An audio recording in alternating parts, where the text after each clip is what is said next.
Did you know that plugging in a USB flash drive is as easy as plugging in a wall lamp? Let's learn how to connect and use your USB flash drive on your Windows computer first. Find the USB port on your computer. It's typically a rectangular slot, often on the front or back of your desktop, or on the sides of your laptop now. Take your USB flash drive and gently insert it into the port. Make sure it's oriented correctly. It should slide in smoothly, don't force it. Once inserted, your computer should automatically recognize the device. You might hear a little chime or see a notification pop up to access the files. Open File Explorer. You can usually find it on your taskbar. Usually looks like a yellow folder icon. In File Explorer, look for your USB flash drive listed under this PC or devices and drivers. It'll often be labeled with the drive's name, a brand name, or simply the word USB drive or removable disk. Click on it to open it. Now you'll see the files and folders stored on your USB flash drive.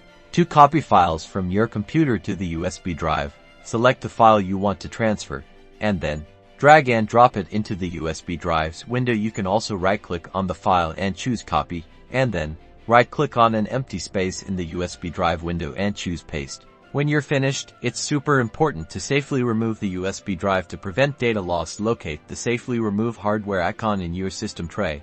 In the lower right corner of Windows, near the clock, it looks like a small USB drive icon with a check mark.